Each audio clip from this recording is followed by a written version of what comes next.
I've always been a night owl. The world feels different in the dark, quieter, more intimate. After my mother passed, the nights became my solace, a time when the grief didn't feel so suffocating. So when I decided to take a road trip alone, driving through the night seemed like the perfect escape. I didn't know then that this road would lead me somewhere I could never come back from. I left late, around 11 p.m. My car was packed light, just the essentials. The plan was to drive through the mountains, a route my mother had loved when she was alive.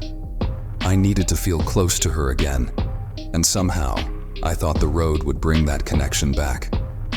The highway was empty, just a ribbon of asphalt stretching into the darkness. The glow of my headlights cut through the black, but the shadows seemed thicker than usual, as if the night was pressing in from all sides. I turned up the music, hoping to push away the unease that had settled in my chest. I was about an hour in when I noticed something strange. The road, which had been winding gently through the hills, suddenly became unnervingly straight. The curves and bends disappeared, replaced by an endless, featureless stretch. I checked the GPS, but the signal had dropped, leaving me with nothing but a blank screen. I should have turned around then, but I didn't. I told myself it was just a strange patch of road, that it would pass. I kept driving, the night growing darker, the road stretching on endlessly. It was nearly 2 a.m. when I saw the first sign of civilization, an old gas station, its neon sign flickering weakly in the night. Relief washed over me. I pulled in, eager for a break, maybe a coffee to shake off the creeping fatigue. But as I stepped out of the car, I realized something was off. The air was too still, too quiet. Not even the sound of crickets, just an oppressive silence that made my skin crawl. The station looked abandoned, its windows dark, the pumps rusted and worn. But the door was open, a bell above it jingling as I pushed it in. Inside, the station was dimly lit, the flickering fluorescent light casting long, eerie shadows. A man stood behind the counter, his back to me, hunched over as if he were studying something intently. I hesitated before speaking, the words catching in my throat. "Excuse me, are you open?" The man didn't respond at first, just stayed still, as if he hadn't heard me. Then, slowly, he turned around. His face was pale, gaunt, with eyes that seemed too large for his skull. He stared at me for a moment, unblinking, his expression blank. "Where are you headed?" he asked, his voice a low rasp. "Just passing through," I replied, suddenly uneasy. "Trying to get to the other side of the mountains." He stared at me a moment longer, then nodded slowly. "You should turn back. The road ahead, it's not safe."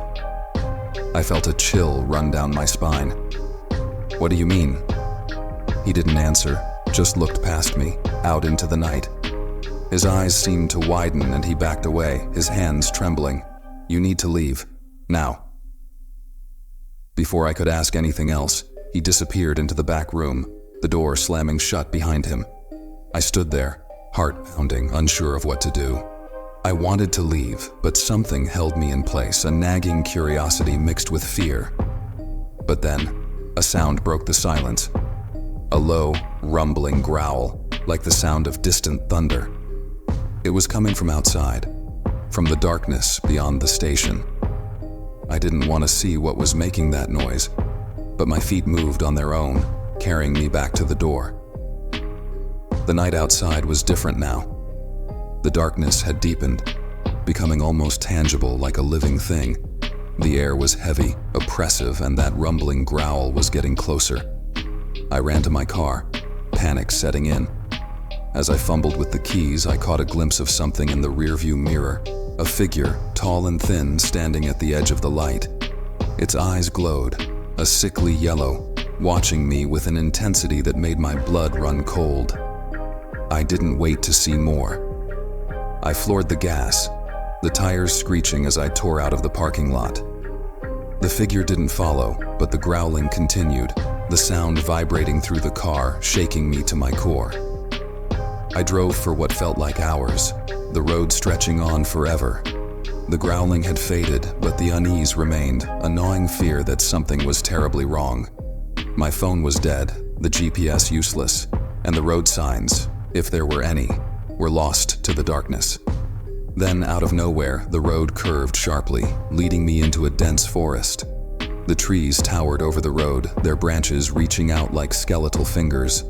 The headlights cast long shadows that danced and twisted in the corners of my vision, making me feel like I was being watched. I wanted to turn around, to go back the way I'd come, but the thought of that figure, those glowing eyes, kept me moving forward. I couldn't go back, not after that. But as I drove deeper into the forest, the road began to change. It started subtly at first, the asphalt cracking, the lines fading. But then the road itself began to narrow, the trees closing in, their roots breaking through the pavement. The car bumped and jolted as the smooth road gave way to rough, uneven terrain. I slowed down, gripping the wheel tightly, my knuckles white. The forest was alive with sound now, branches creaking, leaves rustling. But beneath it all, that low growl following me, echoing through the trees. I don't know when I first saw it, but there was something ahead, in the distance. A figure standing in the middle of the road, its back turned to me. I slammed on the brakes, the car skidding to a stop just a few feet away. My heart was in my throat as I stared at it, willing it to move, to get out of my way. But it didn't. It just stood there, motionless, its head slowly turning to face me. I couldn't make out its features, just the silhouette, but I knew, deep down, that it wasn't human. I threw the car into reverse, but the engine sputtered and died. Panic surged through me as I frantically tried to restart it, my eyes never leaving the figure. It was moving now, slowly, deliberately, towards me. Finally, the engine roared to life, and I hit the gas, the car lurching backward. The figure kept coming, its pace unhurried as if it knew I couldn't escape. I swerved the car around, tires spinning in the dirt, and sped back down the road. But the road wasn't the same. It twisted and turned, leading me deeper into the forest, the trees closing in around me. The growling was back, louder, closer, and I realized with a sinking dread that it wasn't just one thing, it was many. I could see them now, moving through the trees, dark shapes with glowing eyes, tracking me, hunting me. I pushed the car faster, but the road was disappearing, the forest swallowing it up. The headlights flickered, the engine sputtered, and I knew I was running out of time. The forest was alive with movement, the dark shapes closing in, their growls filling the night. And then, the road ended. Just like that, it was gone, replaced by a sheer drop into darkness. I slammed on the brakes, the car skidding to a stop at the edge. I could see nothing below, just an endless void, and I realized with horror that this was it. There was no way out.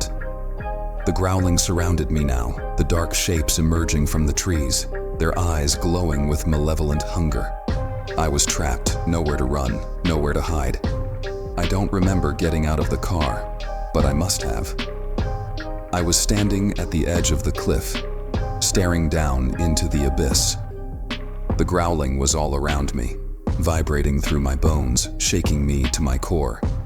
I knew they were close, that they would reach me any second, but I couldn't move. I was paralyzed with fear, unable to look away from the darkness below. And then, something changed. The growling stopped, replaced by a deep, resonant hum. The air grew colder, the shadows longer, and I felt a presence, a weight, pressing down on me, pushing me towards the edge. I fought against it, but it was no use. The darkness was calling me, pulling me in. I could feel it in my mind, whispering, promising an end to the fear, to the pain. I took a step forward, the ground crumbling beneath my feet. The abyss was vast, endless, and I knew that if I fell, I would never stop falling. But just as I was about to step over the edge, something pulled me back. A hand, cold and strong, yanked me away from the precipice. I turned, expecting to see one of the creatures, but it wasn't. It was a man, or what was left of him.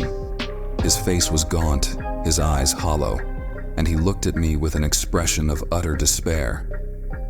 "You can't escape," he said, his voice a whisper. "There is no way out." I tried to speak, to ask him what he meant, but no words came out. He shook his head, his grip tightening on my arm. "They won't let you leave. This place, it's alive. It feeds on us, on our fear. It will keep you here forever."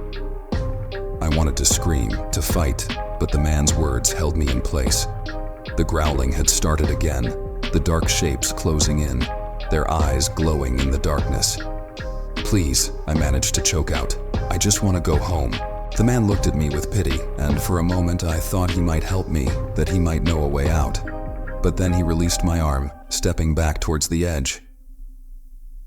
"There is no home," he said softly, before turning and walking into the abyss, disappearing into the darkness. The ground beneath my feet began to crack, the void spreading, and I knew I had to run. But the road was gone, the forest a twisted maze of shadows and fear. The creatures were closing in, their growls a chorus of doom, and I knew there was no escape. I ran anyway, through the trees, through the night. But it didn't matter. The darkness was everywhere, the road a memory, and the whispers in my mind were growing louder, drowning out my thoughts, my hope. I don't know how long I ran. Time lost all meaning. The forest became a blur, the shadows dancing, mocking, until finally I stumbled and fell, the ground rushing up to meet me. I was back at the edge of the cliff, the void yawning before me. The creatures were close now, their eyes glowing, their growls filling the air. There was no escape, no way out. And then I heard it, a voice, soft, familiar, calling my name. I turned, searching for the source, and there she was, my mother, standing just beyond the trees, bathed in a soft light. She smiled at me, her eyes warm, and for a moment, the fear melted away. "Come with me," she said, holding out her hand. I reached for her, desperate, but as I stepped forward, the light flickered, and I saw the truth. It wasn't my mother. It was one of them, its face twisted, eyes burning with malevolent glee. It had lured me in, played on my deepest fear, and I had fallen for it. I screamed, pulling back, but it was too late. The ground crumbled beneath me, and I fell into the abyss, the darkness closing in, the whispers swallowing me whole. I woke up in the car, my heart pounding, my breath coming in ragged gasps. The sun was shining, the sky a perfect blue. The nightmare was over. But something was wrong. The road was gone, replaced by a narrow dirt path winding through the trees. The air was thick, heavy, and the silence was deafening. I stepped out of the car, my legs shaking, and looked around. The forest was still, the shadows long, and I realized with a sinking dread that I was still in that place. The nightmare hadn't ended, it had just begun. I started walking, hoping to find the road, to find a way out. But the forest twisted and turned, the path disappearing, reappearing, leading me in circles. The whispers were back, soft at first, but growing louder, more insistent. The sun began to set, the shadows lengthening, and I knew that when night fell, they would come for me. The creatures, the darkness, the void. They were waiting, hungry, patient. I kept walking, but the forest closed in, the trees pressing closer, their branches reaching out like claws. The whispers were louder now, almost a chant, and I could feel their eyes on me, watching, waiting. I ran, but there was no escape. The path led nowhere, the trees closing in, the darkness swallowing the light. The whispers grew louder, filling my mind, my soul, until I couldn't think, couldn't breathe. And then, I saw it, the edge of the cliff, the abyss yawning before me. The ground crumbled beneath my feet, and I knew there was no escape. I had been running in circles, trapped in this endless nightmare. The whispers stopped, replaced by a deafening silence. The creatures emerged from the shadows, their eyes glowing, their mouths twisted in cruel smiles. I stood at the edge, staring into the void, knowing there was no way out. The darkness was calling, pulling me in, and I knew I couldn't resist. With one last breath, I stepped over the edge, falling into the darkness, into the void, into the endless night. And then, there was nothing. They found my car a week later, abandoned on the side of the road. The gas tank was empty, the battery dead, but there was no sign of me. The forest was searched, but I was never found. They say the road is cursed, that those who drive it alone at night are never seen again.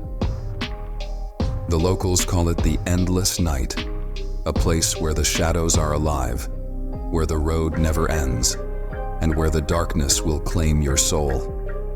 And now, I am part of that darkness, forever lost in the endless night.